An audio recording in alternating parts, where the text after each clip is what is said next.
Welcome to Kanishka IAS academy. Top commodities. What is top commodities అంటే very simple. Tea అంటే tomato, ఓ onion, P potato.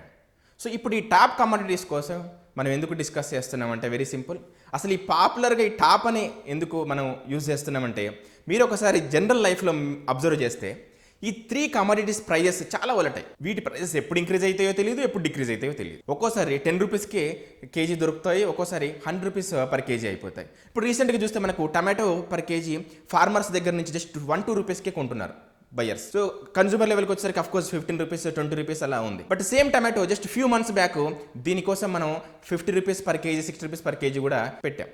So ఇప్పుడు onions చూస్తే వాటి prices కూడా మనకు ఆల్మోస్ట్ 50-60 రూపీస్ పర్ కేజీ ఉంది ఓపెన్ మార్కెట్లో. సో ఇక్కడ మనం ఒకటి అబ్జర్వ్ చేయాల్సింది ఏంటంటే ఈ 3 commodities tomatoes, onions and potatoes, ఈ 3 కమోడిటీస్ ఏవైతే ఉన్నాయో వాటి ప్రైజెస్ అనేవి చాలా వొలటైల్గా ఉంటాయి. రీజన్స్ ఏంటి? అఫ్కోర్స్ మిగతా కమోడిటీస్ లాగానే ఇక్కడ కమోడిటీస్, ఈ 3 కమోడిటీస్ కూడా సేమ్ రీజన్స్ ఉన్నాయి. అవి ఏంటంటే ప్రొడక్షన్ చాలా ఎక్సెస్గా ఉందనుకోండి, హెవీగా ఉందనుకోండి, ఆటోమేటిక్గా కాస్ట్ తగ్గిపోతుంది. ప్రొడక్షన్ తక్కువ ఉందనుకోండి, ఆటోమేటిక్గా కాస్ట్ పెరిగిపోతుంది.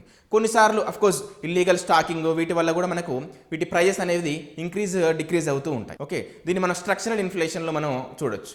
ఓకే, సో ఈ 3 కైండ్ ఆఫ్ ఫ్యాక్టర్స్ ఏవైతే ఉన్నాయో మనకి ఎకానమీలో, push factors, pull factors and structural inflation factors ఏవైతే ఉన్నాయో ఈ 3 ఫ్యాక్టర్స్ వల్ల ఈ 3 కమోడిటీస్ ప్రైజెస్ చాలా వొలటైల్గా మనకు ఉంటాయి. సో అందువల్లనే ఈ 3 కమోడిటీస్ని మనం చాలా ముద్దుగా టాప్ కమోడిటీస్ అని పిలుచుకుంటాం. ఎందుకంటే ఈ 3 కమోడిటీస్ ప్రైజెస్ ఎప్పుడు వొలటైల్గా ఉంటాయి, ఒక్కోసారి టాప్లో ఉంటాయి, ఇంకోసారి బాటంలో ఉంటాయి. సో ఇక్కడ మనం ఎందుకు డిస్కస్ చేస్తున్నాం ఈ కమోడిటీస్ గురించి అగైన్ అంటే మనకి ఏదైనా ఒక కమోడిటీ ప్రైస్ ఇంక్రీజ్ అవ్వడము లేకపోతే డిక్రీజ్ అవ్వడము అనేది డిఫరెంట్ ఫ్యాక్టర్స్ మీద డిపెండ్ అయి ఉంటుంది. సో మనకి ఎగ్జామ్ పాయింట్ ఆఫ్ వ్యూలో చూస్తే ఈ ఫ్యాక్టర్స్ ఏంటివి అని అంటే మనం ఆల్రెడీ డిస్కస్ చేసాం కూడా ఆల్రెడీ.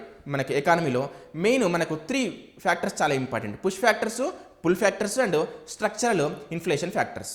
సో ఈ 3 ఫ్యాక్టర్ని బేస్ చేసుకుని ప్రైజెస్ అనేవి ఇంక్రీజ్ అవుతుంటాయి, డిక్రీజ్ అవుతుంటాయి. సో వీటిని మేనేజ్ చేయడానికి గవర్నమెంట్ రీసెంట్గా ఒక ఇనిషియేషన్ తీసుకొచ్చింది. అదేంటి అని అంటే ఈ ఆనియన్స్కి సంబంధించి వీటి స్టాకింగ్ స్టోరేజెస్ పెంచడం and decentralised storage. So present చూస్తే మనకు ఓన్లీ నాసిక్లోనే ఒక స్టోరేజ్ అంటే ఒక పెద్ద స్టోరేజ్ అనేది ఇక్కడ మనకు ఎస్టాబ్లిష్ చేశారు. ఈ నాసిక్ నుంచి సెంట్రల్ గవర్నమెంట్ ఏం చేస్తుంది అంటే మనకి FCI by using FCI services ఇక్కడ నుంచి కమోడిటీస్ అన్నిటిని ఈ పర్టికులర్ ఆనియన్స్ని అన్ని స్టేట్స్కి, అన్ని సిటీస్కి by train, by trucks distribute చేస్తుంది. సో దీనివల్ల ఏమవుతుంది అంటే కొంత ఈ గ్యాప్ వల్ల, ఈ డిస్ట్రిబ్యూషన్ గ్యాప్ వల్ల, వాటి వల్ల స్టిల్ ప్రైజెస్ అనేవి కంట్రోల్లోకి రావట్లేవు, ఈవెన్ ప్రొడక్షన్ బాగున్నా కూడా. దీని స్ట్రక్చరల్ ఫ్యాక్టర్స్ అంటాం మనం ఇన్ఫ్లేషన్లో. సో దీనికోసం ఏం చేస్తుంది అంటే మనకి ఇక్కడ గవర్నమెంట్ డీసెంట్రలైజ్డ్ స్టోరేజ్ పాయింట్స్ని మనకు ఎస్టాబ్లిష్ చేస్తుంది. అంటే ఈ ఆనియన్ స్టోరేజ్ పాయింట్స్ని త్రూఅవుట్ ద ఇండియా డిస్ట్రిబ్యూట్ చేయడం. సో దానివల్ల ఏమవుతుంది అంటే మనకు ఏదైతే ఉన్నాయో ఈ కమోడిటీస్, పర్టికులర్గా ఆనియన్స్ అనేవి, ఈ ప్రైజెస్ అనేవి చాలా తక్కువ టైంలోనే మనకు తగ్గే విధంగా, అందరికీ అవైలబుల్గా ఉండే విధంగా మనకు గవర్నమెంట్ అనేది మనకు ఈజీగా ప్రొవైడ్ చేయవచ్చు. సో ఇది వీటి కోసం. టమాటోస్ కోసం, ఆనియన్ ప్లస్ పొటాటోస్ కోసం ఏం చేస్తుందంటే కోల్డ్ స్టోరేజెస్ని ఎస్టాబ్లిష్ చేయడం. సో ఇవేంటి అని అంటే ఈ 3rd level of management, inflation management. So జనరల్గా పుష్ ఫ్యాక్టర్ని, పుల్ ఫ్యాక్టర్స్ని మేనేజ్ చేసిన తర్వాత మనకు ఈ స్ట్రక్చరల్ లెవెల్లో మనకు ఏవైతే ఉన్నాయో ఈ స్టోరేజ్ డిఫికల్టీస్ ఇలాంటివి ఏవైతే ఉన్నాయో, ట్రాన్స్పోర్ట్ డిఫికల్టీస్ ఏవైతే ఉన్నాయో వాటన్నిటిని మేనేజ్ చేయడానికి కోల్డ్ స్టోరేజ్ని ఎస్టాబ్లిష్ చేయడం, గోడౌన్స్ని ఎస్టాబ్లిష్ చేయడం, ఇవన్నీ చేయడం ద్వారా ఏమవుతుందంటే మనకు ఈ ఇన్ఫ్లేషన్ అనేది కంట్రోల్ అవుతుంది, పర్టికులర్గా ఇలాంటి కమోడిటీస్ పైన.